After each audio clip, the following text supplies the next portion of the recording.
Friends, આજે હું તમારી સાથે શેર કરીશ સરગવાના લોટિયા શાકની રેસીપી. તો આ શાકને આજે આપણે એકદમ નવી ટ્રીક સાથે કુકરમાં તૈયાર કરશું, જેમાં ના તો આપણે સરગવાને અલગથી બાફવો પડશે કે ના તો ચણાના લોટને શેકવાની ઝંઝટ થશે. શાક ફક્ત 10 જ મિનિટમાં બનીને તૈયાર થઈ જાય છે, જે સ્વાદમાં ટેસ્ટી હોવાની સાથે એટલું જબરજસ્ત તૈયાર થાય છે કે તેને રોટલી અને ભાત સાથે ખાવાની મજા આવી જાય છે. તો ચાલો રેસીપી શરૂ કરીએ. સૌથી પહેલાં શાક બનાવવા મેં વજનમાં 250 ગ્રામ અને 5 નંગ જેટલી સરગવાની સિંગ લીધેલી છે. સરગવાના આ માપથી ઘરની 5 થી 6 વ્યક્તિને સર્વ થાય તેટલું શાક તૈયાર થશે. શાક માટે મીડિયમ થીક સરગવાની પસંદગી કરવી. એક સરગવાને લઈને સૌથી પહેલાં તેના ડીટીયાના ભાગને કાઢી લઈએ અને તેને મીડિયમ સાઇઝના પીસમાં કટ કરી લઈએ.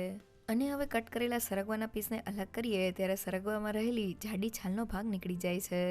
તો મેં બધા જ સરગવાના પીસને તૈયાર કરી લીધેલા છે. અને હવે શાક માટે ચણાના લોટનું મિક્સર બનાવવા મેં છાશ લીધેલી છે. તો વાટકીના માપથી 2 વાટકી જેટલી છાશ મિક્સિંગ બાઉલમાં એડ કરી દઈએ.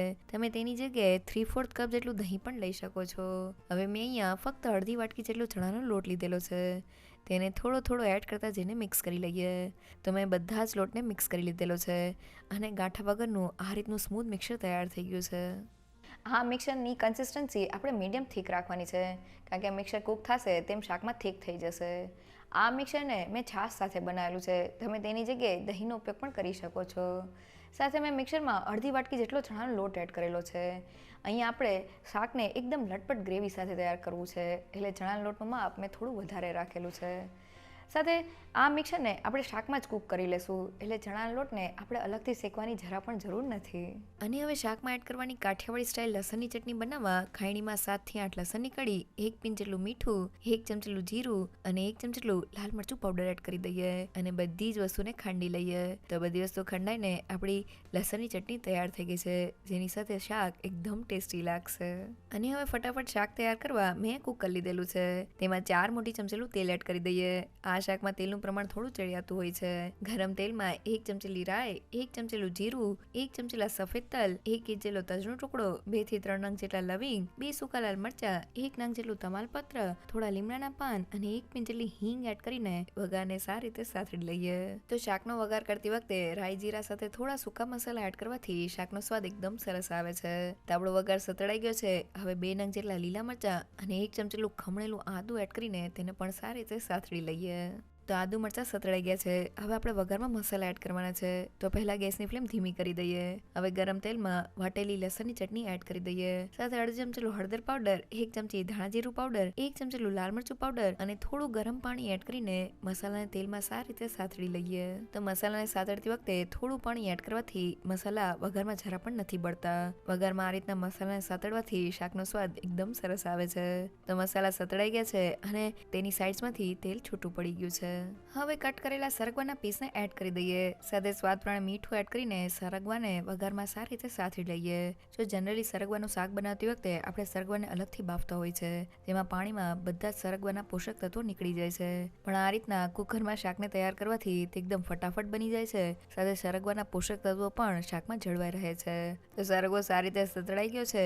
હવે 1 કપ જેટલું ગરમ પાણી એડ કરી દઈએ. ઠંડા પાણીની જગ્યાએ ગરમ પાણી એડ કરવાથી શાકની કુકિંગ પ્રોસેસ ચાલુ રહે છે. તો પાણી આ રીતના ઉકળવા લાગ્યું છે. હવે કુકરનું ઢાંકણ બંધ કરી દઈએ અને હાઈ ગેસની ફ્લેમ પર 2 વિસલ કરી લઈએ.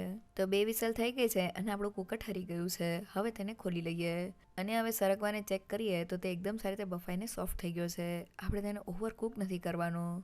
અને હવે શાકમાં તૈયાર કરેલા છાશ અને ચણાના લોટના મિક્સરને એડ કરી દઈએ અને તેને હળવે હાથે મિક્સ કરતા જઈએ. તો શાકમાં આપણે સરગવાને કૂક કરેલો છે, એટલે મિક્સરને મિક્સ કરતી વખતે આપણે તેને ધીમે જ મિક્સ કરવાનું છે, જેથી આપણો સરગવો શાકમાં તૂટી ન જાય.